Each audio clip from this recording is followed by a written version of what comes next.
बिस्मिल्लाहिर्रहमानिर्रहीम। आज़ाद डिजिटल के साथ मैं हूं फैयाज़ुल हसन चौहान। इस वक्त पूरे पाकिस्तान की सियासत में और पाकिस्तान की सियासत से मुतल्लिका जितने ओवरसीज़ पाकिस्तानी और ओवरसीज़ भगोड़े, यूट्यूबर, मफरूर, नौसरबाज जितने बाहर मौजूद हैं, सारों के लिए इस वक्त टॉक ऑफ द टाउन है जी 27वीं तरमीम। हर कोई अपनी सोच, अपनी फ़िक्र, अपनी आइडियोलॉजी, अपने स्कूल ऑफ थाट, अपनी मेंटेलिटी, अपनी काबिलियत, अपनी प्रोफिशेंसी, अपनी एफिशिएंसी, अपनी स्किल, अपनी विल, अपनी विश, अपनी तमन्ना के मुताबिक इसके ऊपर जनाब इजहार राय कर रहा है। कोई इसको अप्रिशिएट कर रहा है, कोई इसके ऊपर हदफ तनकीद कर रहा है, कोई वेस्टर्न इंटरेस्ट के साथ कर रहा है और कुछ लोग वाकई कोई जेन्युइन कोई दर्द दिल रखते हैं और वो उसकी तारीफ़ करें या तनकीद करें। लेकिन इस पूरी 27वीं तरमीम के इस प्रोसेस के अंदर जो पिछले 4-5 दिन से बिलावल जरदारी साहब की एक ट्वीट के बाद भौचाल बरपा हुआ, इसमें नेगेटिव किरदार और सस्पिशियस किरदार, मनफी किरदार, उम्र अयार का किरदार, फफन कुटनी का किरदार, वो आपको हस्बे साबिक दो कम्युनिटीज़ हैं, दो गिरोह हैं, वो इकट्ठे आपको परफॉर्म करते हुए नजर आएंगे। और हस्बे साबिक पाकिस्तान में पिछले 4 सालों में खसूसन जब पाकिस्तान का इमेज नेगेटिव तरीके से बयान करना किसी ने शुरू किया और जब पाकिस्तान किसी मुसीबत का शिकार होता है, जब पाकिस्तान किसी क्रिटिकल मोड पे आके खड़ा होता है, जब पाकिस्तान में कोई सैलाब आया, जल्जला आया, जंग हुई, इंटरनेशनल लेवल पे, नेशनल लेवल पे, रीजनल लेवल पे कोई पाकिस्तान को मुश्किलात का सामना करना पड़ा, ये दो गिरोह हमेशा इकट्ठे बाहों में बाहें डाल के, कंधे से कंधा मिला के आपको खड़े नजर आएंगे। एक इंडियन चैनल्स, इंडियन मीडिया और दूसरा जनाब आपका तहरीक इंसाफ इक्वल टू तहरीक नकद कोका। इसके जितने यूट्यूबर, इसके जितने सोशल मीडिया के कतूरे, इनकी जितनी जनाब लीडरशिप, ये आपको एक पेज पे नजर आएगी। एग्जैक्टली अब भी 27वीं तरमीम के हवाले से आपको इनके तमाम की एक्टिविटीज, तमाम सोशल मीडिया के ऊपर, प्रिंट मीडिया के ऊपर, इलेक्ट्रॉनिक मीडिया के ऊपर, पॉलिटिक्स में इनके बयानात सेम है, बिल्कुल डिट्टो सेम। क्यों? अब ये जो आपकी 27वीं तरमीम है, ये सिर्फ आइन के आर्टिकल 243 के हवाले से नहीं है। इसमें अभी बज़ाहिरन 5-6 चीजें आपके सामने आई हैं। उसमें मैं पार्लियामेंटेरियन रहा हूं 2 दफा, मैंने 7 मिनिस्टेरियल ओहदे एक्सरसाइज किए हैं। मैं पिछले 46 साल से पाकिस्तान की सियासत में एक अल्लाह पाक के करम से एक वाइटल किरदार अदा कर रहा हूँ। मुझे इस चीज़ का अच्छी तरह इल्म है कि 18वीं तरमीम के बाद बहुत सी डेफिशिएंसीज आपकी सूबाई और वफाकी एडमिनिस्ट्रेशन के अंदर क्रिएट हो गई थी और उसका सामना करना पड़ता था, स्पेशली वफाक को। 18वीं तरमीम तो हो गई, लेकिन होने के बाद पता चला कि आपका NFC अवार्ड की तकसीम होती है तो जनाब सूबे तो माशाल्लाह बेहतरीन तरीके से मालो माल हो जाते हैं, वफाक का अगला हो जाता है। वफाक के पास उतना पैसा, उतना सरमाया, उतना कैपिटल नहीं होता कि जो वफाक की सतह पे बहुत सी ऐसी एक्टिविटीज, बहुत सी ऐसे डेवलपमेंट और नॉन डेवलपमेंट एक्सपेंडिचर्स होते हैं कि उसको अदा करने के लिए वफाक के पास पैसे ही नहीं बचते। अब ये डेफिशिएंसीज मुसलसल महसूस हो रही थी। तो एक तो NFC अवार्ड की तकसीम में वफाक और सूबे का आपस में कोई बैलेंस, एक इक्वेशन क्रिएट करना, वो वक्त की जरूरत है। अच्छा, दूसरी चीज सेहत और तालीम, और खुसूसन तालीम।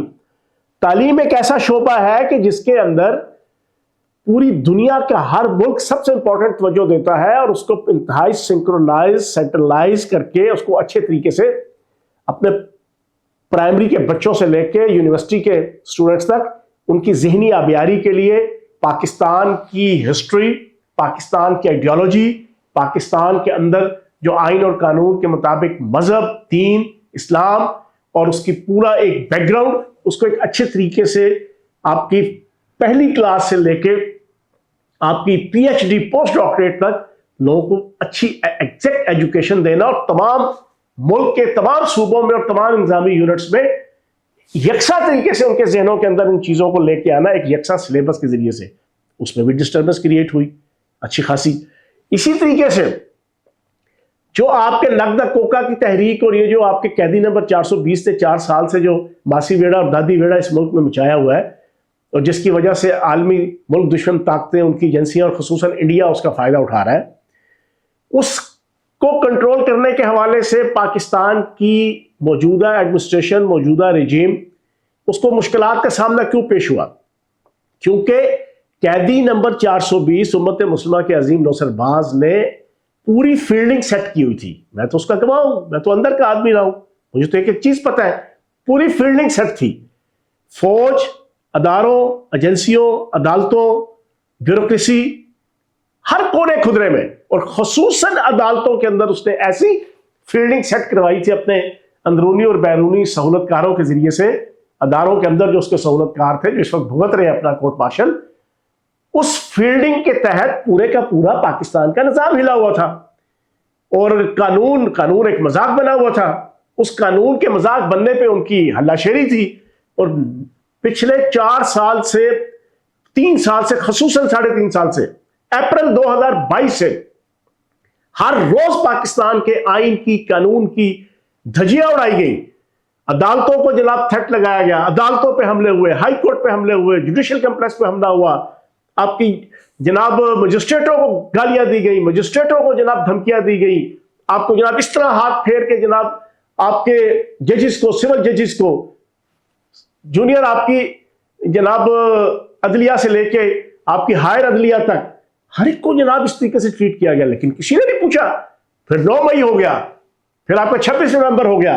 ये सारा इस वजह से हुआ कि अदलिया के अंदर फील्डिंग सेट थी। अच्छा, वो फील्डिंग रियासत ने 26वीं तरमीम के जरिए से आधी तो कंट्रोल कर ली, लेकिन आधी अभी कंट्रोल करना रहती थी। अब जबकि पाकिस्तान वजीर आजम शहबाज शरीफ और आपके जनाब फील्ड मार्शल आसिम मनीर की क़यादत में दिन ब दिन तामीर और तरक्की की तरफ आगे बढ़ रहा है, जिसकी गवाही पूरी दुनिया के अंदर हर फाइनेंशियल शोबा, हर फाइनेंशियल अदारा, हर आपका जनाब इंटरनेशनल जनाब आपके इकोनॉमिकल और फाइनेंशियल जो आपके अदारे हैं और हर मुल्क और सुपर पावर्स इस बात की गवाही दे रही है कि जनाब पाकिस्तान आगे की तरफ जा रहा है। महंगाई कंट्रोल हो गई, आपके तमाम माइक्रो और मैक्रो लेवल के इंडिकेटर्स उनको स्टेबल कर दिया गया।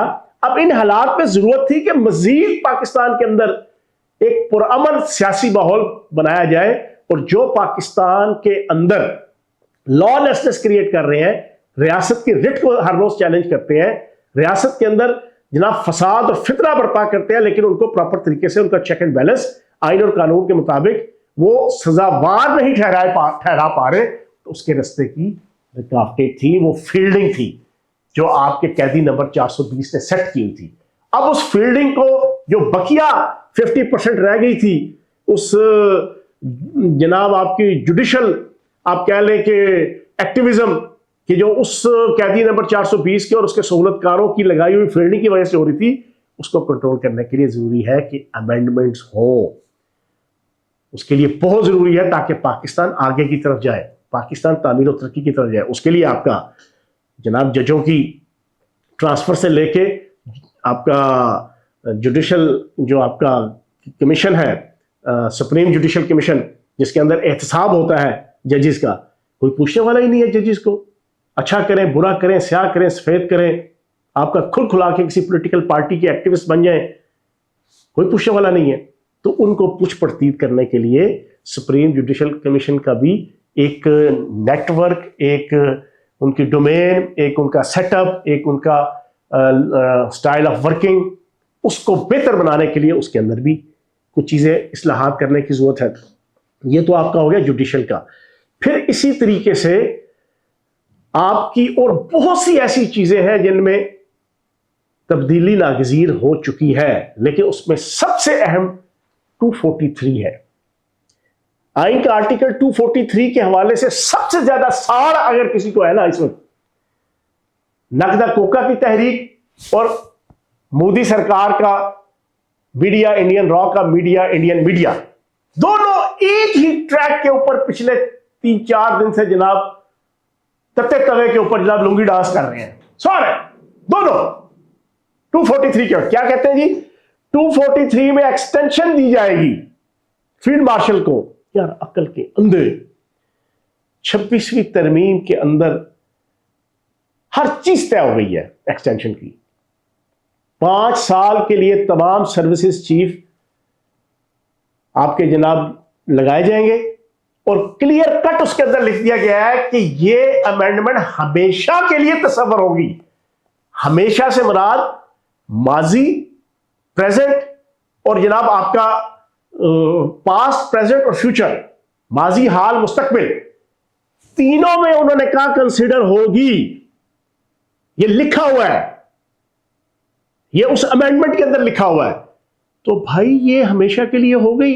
ये पास्ट के भी जो आपकी अपॉइंटमेंट हुई है वो फील्ड मार्शल की, अब वो 2027 में जाके उनकी मुद्दत मुलाजमत पूरी होनी है, नवंबर 2022 से लेकर नवंबर 2027। तो इसका तो इशू ही नहीं है एक्सटेंशन का। असल इशू तो क्या है? असल इशू ये है कि यूनिटी ऑफ कमांड। पाकिस्तान मुसलसल हालत जंग में है।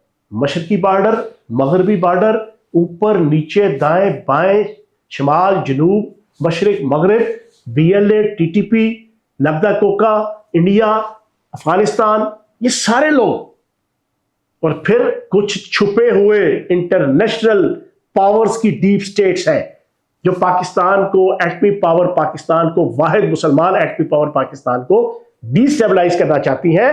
उनका ना दिल लग रहा है ना दा लग रहा है इस हवाले से। अब वो कोशिशें लगे हुए सारे करने। इन हालात में जरूरत इस बात की है कि पाकिस्तान का जो आइन का आर्टिकल 243 है, जो एब्सोल्युटली आपकी आर्म फोर्सेस के स्टाइल ऑफ वर्किंग के हवाले से भी है। एक प्रोपेगेंडा किया जा रहा है जी, सदर पाकिस्तान को सुप्रीम कमांडर से हटा के बिल्कुल एक पैरालाइज किया जा रहा है। एब्सोल्युटली झूठ, एंटायरली झूठ, कंप्लीटली झूठ, फेक प्रोपेगेंडा। बाहर भागे हुए 8वीं पास साबर शाकर से लेके गलीज़े आजम गीले तितर तक के जनाब इन पैसे कमाने के ढकोसले, व्यूअरशिप लेके जनाब आप पैसा कमाए, बस कोई ये बेस नहीं करता। बिल्कुल सुप्रीम कमांडर सदर पाकिस्तान तयशुदा है, कोई चेंज नहीं हो रहा।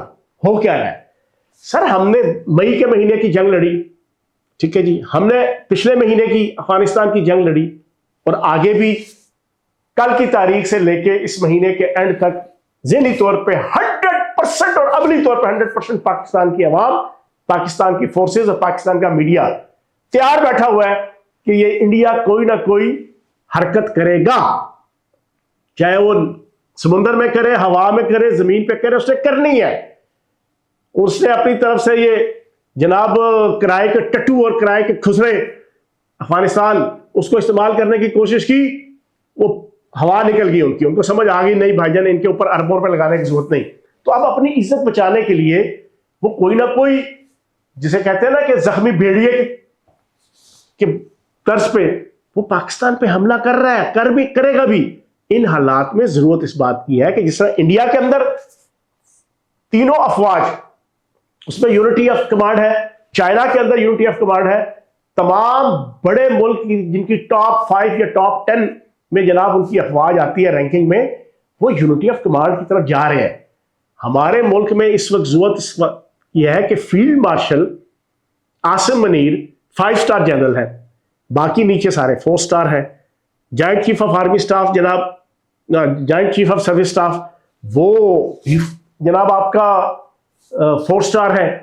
अब होना यह चाहिए कि पाकिस्तान का वो हीरो जिसको फील्ड मार्शल पूरी कौम ने मुतफिका तौर पर और पाकिस्तान की रियासत और हुकूमत ने बनाया, वो इन मौजूदा हालात के अंदर खुल खुला के पाकिस्तान के नंबर 1 दुश्मन इंडिया की आंखों में आंखें डालकर उससे टकराए और फिर तीनों अफवाज को प्रॉपर तरीके से लीड करे। 243 के अंदर अगर कोई अमेंडमेंट होगी तो उसका बुनियादी ऑब्जेक्टिव यह है कि जो पाकिस्तान के इस वक्त फील्ड मार्शल है, जिसके खौफ में थर थर कांपता है मोदी भी, इंडियन आर्मी भी, इंडियन फजाइया भी, इंडियन नेवी भी, जिसकी तारीफ डोनाल्ड ट्रंप सुबह दोपहर शाम ढोल लेके जनाब टना टन करके जनाब वो उसकी तारीफ के ढोंगरे बरसाता है, उस फील्ड मार्शल आसिम मुनीर को इस गंदे और गलीज जो हमारा दुश्मन है उसका मुकाबला करने के लिए एक अच्छा और खुला फ्री हैंड दिया जाए कि वो हमारी जितनी अफवाज है उनको अच्छे तरीके से जनाब यूनिटी ऑफ कमांड के साथ जनाब उसको लीड करे और इसके दांत खट्टे करे, जो पाकिस्तान को 2027 के अंदर सफाई हस्ती से मिटता हुआ देखने की प्रोपेगेंडा जनाब इंडियन मीडिया कर रहा है ना। उनके जेहन में है कि हम 2027 तक पाकिस्तान को सफाई हस्ती से मिटा देंगे और नौज़बिल्लाह माज़अल्लाह उसको टुकड़े टुकड़े कर देंगे। तो उसका मुकाबला करने के लिए जरूरत यह है कि यूनिटी ऑफ कमांड हो। और 243 के अंदर अगर 27वीं तरमीम में कोई अमेंडमेंट हो रही है तो वो सिर्फ और सिर्फ इंडिया की गंदी और गलीज प्लानिंग्स को और आने वाली जंग में फील्ड मार्शल आसिम मुनीर को एक जुर्रतमंद, एक बहादुर और एक विजिलेंट लीडर के तौर पे फौज के उसको आगे करने की तैयारी है कि वो सही तरीकों से पाकिस्तान की नेवी, पाकिस्तान की फजाइया, पाकिस्तान की फौज उनको यूटिलाइज करे। और खसूसन अब ये पुराना दौर नहीं है, ये आपका 2000 से पहले की जंगें नहीं है, ये आपकी कारगिल की जंग नहीं है, ये 65 की, 71 की, 48 की जंग नहीं है, ये 2025 की जंग है। अब इसमें आपकी जमीनी फौज, फजाई फौज, बहरी फौज, इसके अलावा 2 फौजें और आ गई हैं। एक आपकी है इंफॉर्मेशन वॉरफेयर, एक आपकी है साइबर वॉरफेयर। और आप यकीन जाने ये तीनों जो पुरानी आपकी जनाब स्टाइल ऑफ वॉर था ना, फजाइया का, बर्री का, बहरी का, ये तकरीबन ऑब्सोलीट हुआ है। सबसे पहले कौमें जीतती और हारती हैं आजकल वो सोशल मीडिया पे, वो मीडिया पे, इलेक्ट्रॉनिक मीडिया पे। आपका झूठा प्रोपेगेंडा, फेक प्रोपेगेंडा। अब इंडियन रॉ ने जनाब ये गिले तितर इमरान रियाज से लेके गलीज तितर जनाब आदिल राजा, वो गंजत तितर जनाब आपका शहजाद अकबर और इस तरह के जितने गलीज और गंदे लोग बाहर बिठा के पाक फौज के खिलाफ और पाकिस्तान की रियासत के खिलाफ जो प्रोपेगेंडा शुरू किया, ये क्या चीज है? ये जंग हो रही है। ये जो आपका झूठा एआई के जरिए से, आर्टिफिशियल इंटेलिजेंस के जरिए से वो 2 टके के वो अफगानी जिनकी औकात ये है कि पाकिस्तान की गोद में पल के अब वो पाकिस्तान को आंखें दिखाते हैं, उनके नाम की जितनी वीडियोस आप सारा दिन सोशल मीडिया पे देखते हैं, ये क्या चीज है? ये साइबर वॉरफेयर है। ये आपका झूठा प्रोपेगेंडा क्या है? ये इंफॉर्मेशन वॉरफेयर है। अब इसका मुकाबला करने के लिए भी जरूरत यह है कि पाकिस्तान की जो अफवाज को लीड कर रहा हो उसको ये अथॉरिटी और कंट्रोल दिया जाए कि वो जो 2 नए सेगमेंट्स क्रिएट हो गए हैं जंग के हवाले से, जमीनी जंग, फजाई जंग, बहरी जंग, साइबर की जंग, इंफॉर्मेशन की जंग, इन सारों को सिंक्रोनाइज करके वो लीड करे और पाकिस्तान का तहफ़्फ़ुज़ करे। इससे ज्यादा और कोई ऑब्जेक्टिव नहीं है दुश्मन का मुकाबला करने के लिए।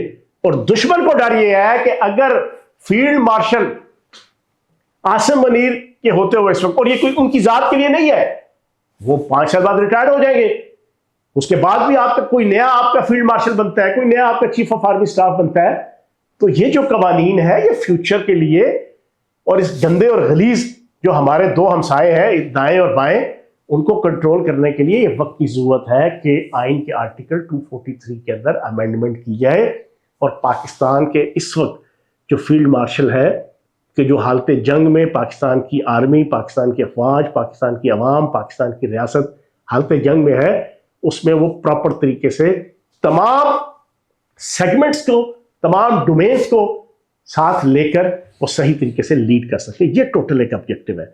सुप्रीम कमांडर सदर है, वजीर आजम की जनाब अप्रूवल पे सदर ने तीनों सर्विसेज चीफ जनाब नामजद करने हैं, ये सारी चीजें उधर की उधर है। तो इस पे अगर वावेला कोई मचा रहा है तो या वो इंडियन मीडिया है इंडियन रॉ के कहने पे, या ये हमारे यूथिये हैं, ये सोशल मीडिया के कतूरे हैं कि जो कुछ डॉलर्स कमाने के लिए और कुछ उधर से अजीत जोल नेटवर्क की हदायत के ऊपर ये सारा टोपी ड्रामा करने लगे हैं। तो ये जनाब टोटल आपकी 27वीं तरमीम की मैंने आपके सामने तजिया रखा है। आखिर में जाते जाते इतना बता दूं, ये जो यूथिये और ये जो मूदिये और ये जो यहूदिये, ये तीनों है ना, ये ची करें या पी करें, 27वीं तरमीम हो जानी है। और अगली सुन लें, 27वीं तरमीम के बाद अगली आ रही है 28वीं तरमीम। तो इतनी जल्दी जनाब ये लुंगी डांस ना करें, बेशर्मी का डांस और बेगैरती का डांस थोड़ा सा रोक लें। 28वीं तरमीम के बाद इकट्ठा जनाब जब आपका जनाजा निकलेगा ना आपकी सियासत का और आपकी माशरत का और आपकी इस डॉलर्स की कमाई का, तो फिर एक दफ़ा ही जो है ना सारा लुंगी डांस और बेगैरती का और बेहिसी का डांस जो है ना वो आप कर लीजिएगा। बहुत शुक्रिया, थैंक यू वेरी मच।